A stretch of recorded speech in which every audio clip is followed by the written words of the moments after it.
So hey everyone, welcome back to my channel. ये video बहुत ही इंपॉर्टेंट है, इसके बिल्कुल भी नहीं करनी है आपको। आपने थंब पे देख ही लिया होगा कि मेन इसका मोटिव क्या है।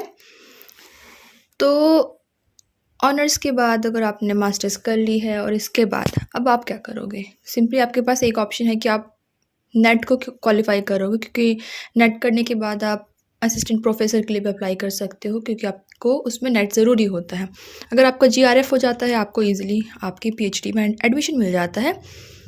तो इन सब चीज़ों के लिए सबसे पहली चीज़ प्रॉब्लम तो ये होती है कि जो इसकी कॉस्टिंग होती है नेट के कोर्स की, वो बहुत ज़्यादा है।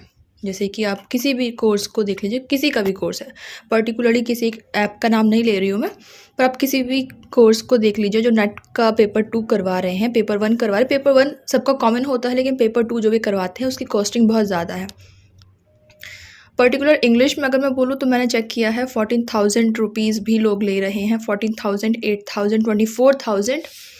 तो 14,000, 20,000, 23,000 बहुत ही नॉर्मल सी आम बात है। 6,000, 8,000 भी हैं जो कुछ लोग ले रहे हैं। तो ज़रूरी नहीं है कि हर जो पर्सन है, हर एक जो बंदा है जो इतने पैसे पे कर सकता है, ठीक है। और अगर मैं बोलूँ यूट्यूब पर, तो यूट्यूब पर मैंने नहीं देखा है कि कोई भी अभी नेट की जो क्लासेज है वो फ्री ऑफ कॉस्ट प्रोवाइड करता हो। तो मेरा मोटिव है कि मैं एक नेट का कोर्स लॉन्च करूं, जो कि 1 अक्टूबर से स्टार्ट होगा, और उसमें हम एक फ्री क्लासेस स्टार्ट करेंगे। पूरा जो कोर्स होगा फ्री ऑफ कॉस्ट होगा, आपको 1 भी रुपये पे नहीं करने हैं, which is a good thing कि आप फ्री ऑफ कॉस्ट भी उसे पढ़ सकते हो। जितनी भी चीज़ें होंगी उसमें कवर हो जाएंगी। मे बी इसका जो टाइम पीरियड होगा 3 मंथ 4 मंथ के अराउंड चले, क्योंकि अगर आप पर्टिकुलरली एक पूरा सिलेबस कवर कर रहे हो देन ऑब्वियसली आपको 4-5 मंथ का 3 मंथ्स का टाइम पीरियड चाहिए। तो उसके लिए आपको डेडिकेशन भी चाहिए और मुझे भी चाहिए, और आपको मिलेगा तब जब मैं कुछ अपलोड करूँगी, और मुझे अपलोड करने के लिए मोटिवेशन तब मिलेगा जब मुझे उस पर रिस्पॉन्स मिलेगा, राइट। ऐसा नहीं है कि मैं कुछ डाल रही हूँ उसको आप देख नहीं रहे हो तो उसके बाद मेरा मोटिवेशन तो बिल्कुल ज़ीरो हो जाएगा, कि जब कोई देखता नहीं है तो मेरे डालने का कोई मतलब नहीं है। तो एटलीस्ट मुझे उस पर रिस्पॉन्स मिले, कमेंट्स मिले। जब मुझे ऐसा कुछ मिलेगा तो मुझे भी लगेगा कि हाँ, अगर मैं कुछ प्रोवाइड कर रही हूँ तो उसका कुछ फ़ायदा हो रहा है। तो मैं इस वीडियो में मैं यही बोल रही हूँ कि आप मुझे कमेंट करके बता दीजिए आपका रिस्पॉन्सेस क्या है। रिस्पॉन्स में आप पॉजिटिव में है, नेगेटिव में है, कंटिन्यू करेंगे या नहीं करेंगे। अपार्ट फ्रॉम दीज थिंग्स कुछ ऐसी चीज़ें और हैं जो मैंने अभी प्लान करी हैं। अगर सब कुछ ठीक से चलेगा, वर्क सही से रहेगा, तो हम स्टार्ट करेंगे जो नेट का कोर्स। तो उसके लिए मैंने प्रिपेयर किया है कि आपको डेली 4 या 5 PM के अराउंड में आपको आपकी वीडियो मिल जाएगी। तो मैं उसका एक टाइम फिक्स कर दूँगी। हो सकता है किसी दिन मैं मिस कर दूँ, क्योंकि कुछ चीज़ें ऐसी इमरजेंसी हो जाती है जब आप वीडियो क्लिप पढ़ नहीं पाओगे, रिकॉर्ड नहीं कर पाओगे, तो वहाँ पे मैं आपको नोटिफाई कर दूँगी पहले से। लेकिन वैसे जनरली आपको मंडे टू सैटरडे आपको 4 या 5 के अराउंड में आपको वीडियो मिल जाएगी। और संडे को हम एक प्रैक्टिस सेट भी ऑर्गेनाइज़ कर सकते हैं, जैसे कि मैं एक MCQ या फिर प्रैक्टिस सेट यूट्यूब पर डाल दूँगी। आप उससे ईज़िली अपनी प्रैक्टिस कर सकते हैं जो आपने मंडे टू सैटरडे में कवर किया है।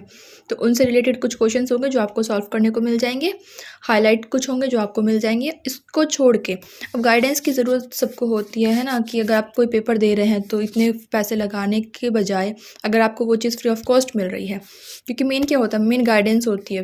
पढ़ तो आप भी लोगे, पढ़ने के लिए तो सब कुछ गूगल पर अवेलेबल है, लेकिन एक बल्क में जाके ढूंढने से बेहतर है कि कोई आपको प्रिसाइजली कोई वर्क दे दे कि हाँ इनको पढ़ लो, जो चीज़ें इंपॉर्टेंट है। कहने को तो हज़ारों राइटर्स है, लेकिन हज़ारों राइटर इंपॉर्टेंट नहीं है ना।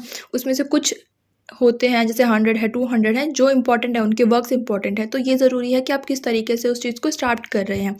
ऐसा नहीं है कि बल्क में सामान है, बस आप समुद्र में घुस गए ढूंढ रहे हैं। तो आपके पास एक एम होना चाहिए कि हाँ, हमें ये राइटर्स पढ़ने हैं, क्योंकि स्मार्ट स्टडी करनी है, ना कि हार्ड स्टडी करनी है। हार्ड स्टडी करने से कोई फ़ायदा नहीं है। लास्ट में आपको पता चलेगा आपने 4-5 मंथ का टाइम पीरियड लगाया है और आपको कंक्लूजन में कुछ भी नहीं मिला। उसी की जगह अगर आप 3 मंथ भी लगा रहे तो 4 मंथ्स का टाइम पीरियड भी लगा रहे हैं, लेकिन आपने एक पर्टिकुलर टारगेट पे वर्क किया है, तो देन ऑब्वियसली आपको उसका बेनिफिट मिल जाएगा। तो ये आप पे डिपेंड करता है। अगर आप मुझे अच्छे से रिस्पॉन्स मिलेंगे तो मैं 1 तारीख से इस पर वीडियोज़ डालना स्टार्ट कर दूँगी। और अगर सब कुछ अच्छे रहा, मतलब कि 1 मंथ हम देख लेंगे कि रिस्पॉन्स सही आ रहा है या नहीं आ रहा है, वीडियोस की ग्रोथ कैसी हो रही है। और अगर 1 मंथ के टाइम पीरियड में वीडियोस की ग्रोथ सही रही, व्यू सही आए और कमेंट भी पॉजिटिव वे में रहा, तो हम संडे को, जो कि मैं प्रैक्टिस की बात कर रही हूँ कि क्वेश्चन पेपर मैं डाल दूँगी या फिर MCQ डाल दूँगी मंडे टू सैटरडे जो हमने पढ़ा है उससे रिलेटेड, तो उसकी जगह हम डाउट सेशन भी कर सकते हैं, जो कि लाइव होगा नेक्स्ट मंथ से, मतलब कि 1 मंथ ऑब्जर्व करने के बाद। तो ये तो था मेन बेसिक सा क्या हम करेंगे। उसको छोड़ के आपको क्या क्या देखने को मिलेगा अगर मैं ये चीज़ प्रोसीड करूँगी। तो इसमें ब्रिटिश लिटरेचर होगा, अमेरिकन होगा, पोस्ट कॉलोनियल होगा, यूरोपियन होगा, इंडियन लिटरेचर होगा।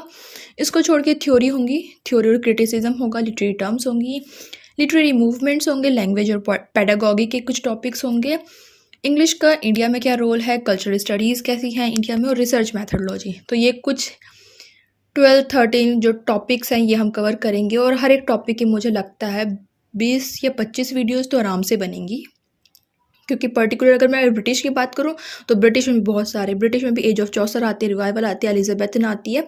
तो इस तरीके से हर एक लिटरेचर का जो एक मॉड्यूल है उसके अंदर भी बहुत सारे अलग अलग तरीके के एजेस आई होती है, उसमें बहुत सारे राइटर आए होते हैं, बहुत सारे उसके वर्क्स हुए होते हैं। तो ये सब हम कवर करेंगे जब हम अपना एक कोर्स स्टार्ट करेंगे। तो आई will see you in the next video. तो आप सभी के रिस्पॉन्सेज पे वो डिपेंड करता है कि वो वीडियो कैसी होगी, तो आप मुझे रिस्पॉन्स ज़रूर देना और अपना कमेंट डाल देना कमेंट सेक्शन में। So I will see you in the next video. Till then take care, bye bye, and don't forget to comment.